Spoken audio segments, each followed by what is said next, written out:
But here's an analogy. Think about this, okay? The trash in the house, it builds up, it becomes stinky. If you don't take it out, you've got a big problem, right? So, and you just can't take it out once. Like, I just can't take out the trash one time and say, okay, dear, I did my part, trash is taken out, because trash continues to build, right? So whatever that trash is, in whatever area of your life it is, health, wealth, mental. I had a mental block there for a second. Think about it. You know why he had a mental block? Because he looked at his wife and his eyes went sparkling. Absolutely.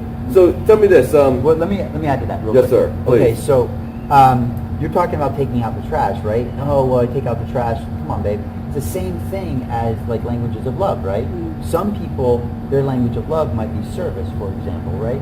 Where your language of love might be like expression and like, tell me that you love me, tell me that you care about me.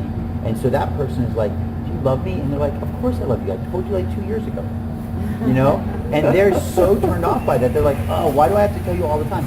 All the time is like 2 years ago you told me. You know, like, can you tell me again? Like, every once in a while. So it's really important what you've done, what you explained earlier, is you looked at your wife and said, hey, babe, what do you need? What can I do for you? And he's become attentive to what she likes, what she needs.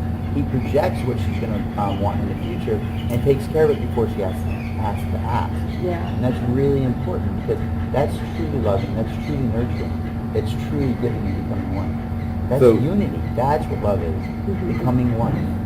So I just got to tell you that, I mean, that's exactly what goes on in our home. I am that guy that I don't need to hear it because I feel it, I see it, I believe it, right? But on average, how many times do I tell you I love you a day? Probably 5. 5? Why? Holy crap, it felt like it was 20 or 30. I think it's 5 times. It's like 5 times. I averaged it out. Oh my goodness. So that, to your point, that's the exact point, right? Like, I know that I don't need to receive that. Yeah. But I know that Linda does. And because she does, I do. Yeah. And I want to be clear, it's not where it's just a habit and something I do mindlessly. Okay. I do think about when I'm going to say it, how I'm going to say it, you know, what's going on. And like we even have this little thing after the gym. It's almost like, who can say it first? We get in the car, love you, babe. Right? And when we're like beat down. But that's the thing. Like, your love language sounds like it's different than hers, and yet, if we understand what the love language is, it's about speaking their language. Mm-hmm. So if she speaks Chinese, you're not going to speak English to her louder and louder and louder, because that's not going to work, right? Mm-hmm. But if she speaks Chinese, you speak Chinese to her, right? And so for you, because your love language isn't, hey, I need to be told I love you all the time, it seems like 25 times. And for her, because that is her love language, it seems like only 5, which says, you know, you could actually do it more, and I'd be okay with it. Oh yeah. You know, and it's not that you're not reaching the quota that works for her, but the point is that we can always do more, right? Because the other person is always going to be receptive. It's almost like their sponge is always dry. Yeah. You know, and so that's super important that we recognize that we're feeding them. And if you're tired and you're like, I can't do it, she should be able to feed herself or take care of herself. You know, the point is that you are not being nurtured and fed probably by yourself. If you're not taking care of yourself, then it's hard for you to give to anybody else because the primal brain kicks in. And the primal brain is designed to keep you alive. And it says, hey, I only have so much power. I only have so much energy left, so I can't give it away. But the thing is that what you fail to realize is counterintuitive. There's a duck walking through the thing. I love it. Yeah. You guys can't see, but there's this duck that walked all the way behind us, and now he's underneath the camera. This is awesome. It. It's fantastic. This is live recording, baby. I love it.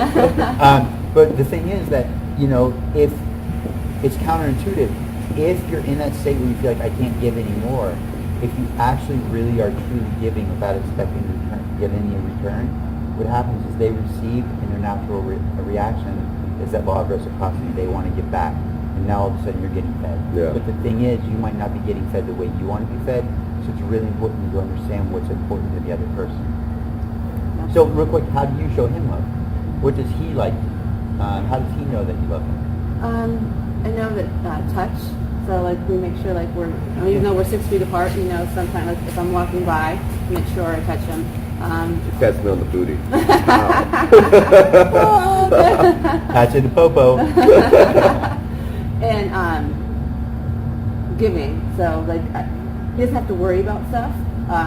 he's like, I'll take care of it, or I'll handle it. Well, no, it's already done. Like, to be able to do that, because I know then that way it's one less thing he has to think about. You know, it was beautiful last night. We all had dinner together, and one thing that I noticed is I was talking to Charles, and Linda was on his left side, and their son was across the table, and I could see from where I was, I could see Linda and Quentin, their son, and they kept putting food on his plate because they all ordered a bunch of food. They kept putting food on his plate, and I recognized, I was like, wow, they're always giving to him. They're always serving him. They're always feeding him. And I just thought that was really, really, really beautiful. It was so beautiful and so impactful for me that I'm sharing a room with a friend of mine at this conference. And I went home, or went back to the room last night, and I was like, dude, it was so amazing, like how they did that. And whether he wanted it or not, they were just like giving to him. And it's so funny that you say that because I observed it last night. It was really beautiful. Wow. So these are two people that are literally living what they're teaching. And so if you get a chance to meet them or talk with them or work with them, don't miss this opportunity. If you want your relationship to be healthy and better, these are the people to work with. They're amazing human beings. They truly are living with integrity. I haven't met their daughter yet, but their son is a really, really nice guy. And where does that come from? Good modeling, good parenting. Thank you. PJ, I appreciate that. Thank you very much. And I'm one that's always awkward with the acknowledgments, but I do appreciate that. And the compliments go back at you because again, I don't have these types of conversations with many men because typically it doesn't feel genuine, and with you, it's nothing but genuine. And you you articulate things in a much more eloquent manner than I know that I ever can. So I look forward to a long friendship with you and being able to just make an impact, right? Leave our mark on the world and help people to get out from all the BS and grow their relationships and get stronger and be more successful. Thanks, brother. I really appreciate that. And I truly, truly, truly, I say this all the time, and I know this isn't your language, but I love you, man. I love you too. I really do. I really appreciate it. And of course, I love her too, right? I'm really just lucky and blessed to call them both friends. Oh, we are too.